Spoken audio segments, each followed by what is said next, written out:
Negara Indonesia yang melindungi segenap bangsa Indonesia dan seluruh tumpah darah Indonesia, dan untuk memajukan kesejahteraan umum, mencerdaskan kehidupan bangsa. Ini dimulai dengan sebuah pepatah kuno, tuntutlah ilmu sampai ke negeri Cina. Sebab kalimat singkat itu menyampaikan tentang pentingnya pendidikan untuk manusia dan kehidupannya. Tuntutan untuk memenuhi kebutuhan akal akan selalu menuntun kita betapapun berat jalan yang harus dilalui.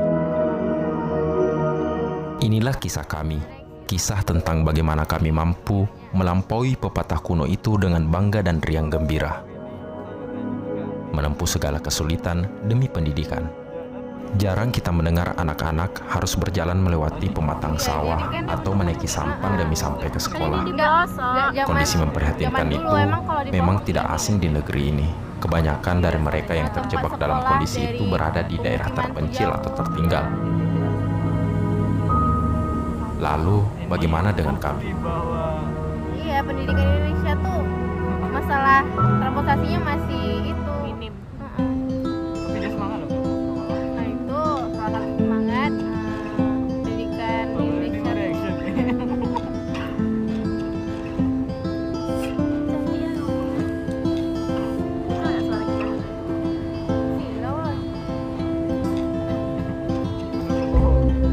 Kenalkan, kami adalah anak Romang Tangaya. Kami hidup di pinggiran salah satu kota megapolitan di Indonesia. Papua ya? Kota Makassar. Makassar. Ya, kota yang masyhur dan digadang-gadang menjadi salah satu kota dunia. Namun, di pinggir hingar-bingar peradaban modern itu, ada langkah kaki-kaki kecil kami yang telanjang dan penuh lumpur untuk sampai ke sekolah.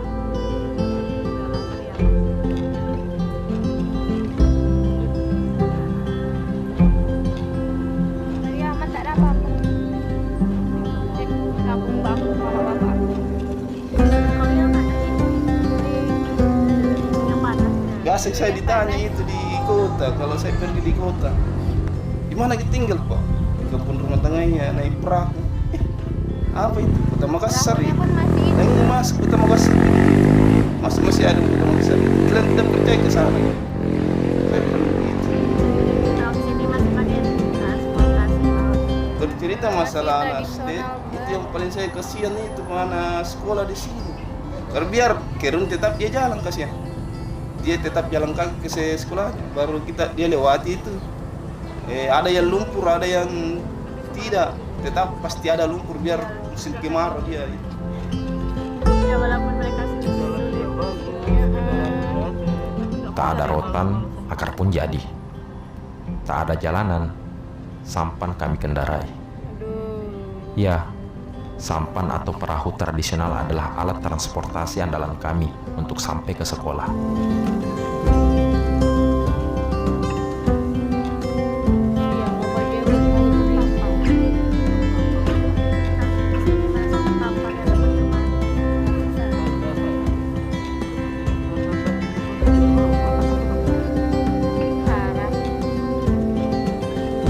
Kami harus bergantian menjadi nahkoda, melewati sawah yang telah berubah menjadi danau.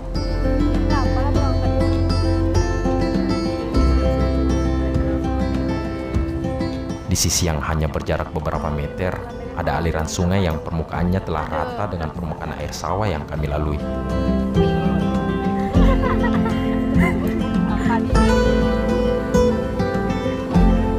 Alasan mereka kenapa naik perahu di saat musim hujan seperti ini, pematang sawah yang tadinya dia lalui itu tidak nampak lagi pematangnya, bahkan lebih berbahaya karena kalau pematang yang dilalui tergelincir sedikit dia sudah jatuh di air. Kalau jalan kaki Maka dia mereka berlumpur. bisa tenggelam. Kan sekarang itu anak sekolah lain-lain bajunya, besok lain lagi, tak 2 hari lain lagi.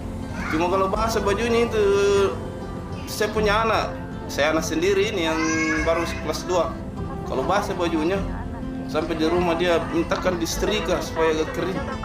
Karena kalau katanya itu bukan lagi yang dipakai, dimarahin sama gurunya, jadi ya dimaklum saja kita setrikakan untuk besok dia pakai lanjut lagi.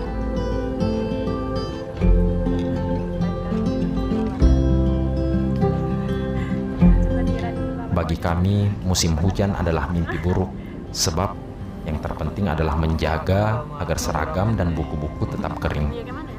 Dan tentu saja kami harus ekstra hati-hati agar tak terjungkal ke dalam banjir yang selalu datang beriringan dengan hujan.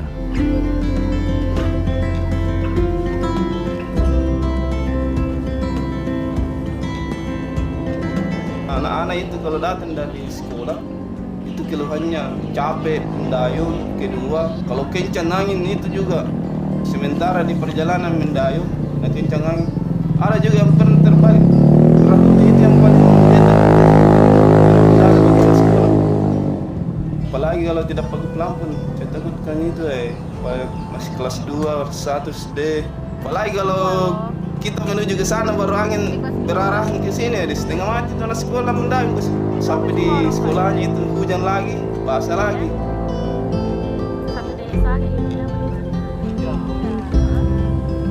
Sesampai di tepian dermaga, kami kemudian bergegas mendatangi sebuah sumur, dan disinilah kami membersihkan diri dan memakai seragam hingga sepatu setiap paginya sebelum masuk ke lingkungan sekolah.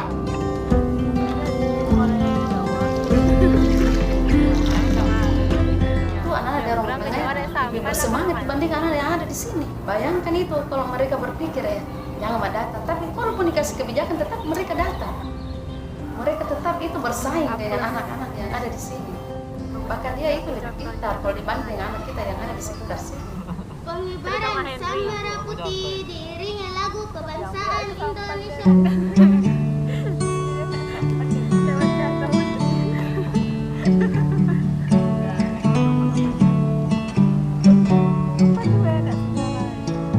Waktu sekolah saya ini viral di TV sampai ke mancanegara, sampai ke luar negeri itu, sekolah kita ini dikenal waktu itu.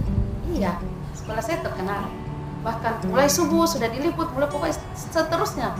Tidak ada artinya setiap berita itu pasti diliput, setiap berita pasti diliput. Tapi karena dicari baiknya, jadi katakan stop itu karena sudah di mendunia. Akhirnya kita minta bagaimana solusinya. Saya bilang, kasihlah kasihan perahu untuk siswa saya. Dia tunggu katanya. Yang kedua, yang ketiga sekolah kami di sini kalau musim hujan kebanjiran. Saya minta tolong diperhatikan sekolah saya ini, ditimbun kasihan. Kasihan anak-anak, musim hujan tidak bisa, kalau banjir tidak bisa belajar.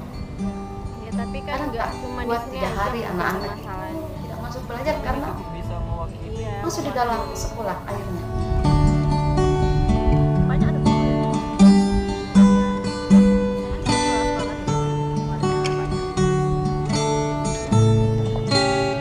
Saya lapor dulu di lurah, lapor di camat, bahkan saya mengadu di dinas pendidikan distrik sampai ke tempat. Tapi mungkin karena terlalu tidak masuk dalam program mereka, maka sampai hari ini belum kita dikasih. Dan namanya suatu instansi seperti itu kan masing-masing punya anggaran. Dan kalau kita mengusulkan seperti itu kan harus dengan cara tertulis dulu. Kalau kita ngomong begini saja, perlu dibantu begini, pasti mereka tidak ingat. Sebenarnya waktu itu kekirain, tidak ini tidak usah pakai proposal karena langsung dilihat yang kenyataannya. Ternyata sampai hari ini saya tunggu-tunggu juga tidak muncul perahunya. Itu dia kan minta perahu, nggak ada dikasih. Pemerintah masih kurang penanganannya. Ketika jam pulang sekolah pun tiba, kami tetap menunggu satu sama lain untuk pulang ke rumah. Soalnya kan di bawah itu kan sawah sebenarnya. Dengan melewati rintangan yang sama seperti waktu kami datangi. Dia lebar kali deh.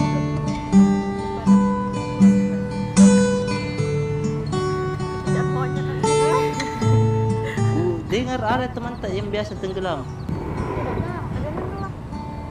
Saya kira yang bisa menolong anak-anak didik kita di sana adalah kemungkinan kita fasilitasi dengan alat transportasi berupa perahu untuk bisa mengakses rumah tangganya potong kompas lewat genangan air itu menuju SD Kajenjeng itu.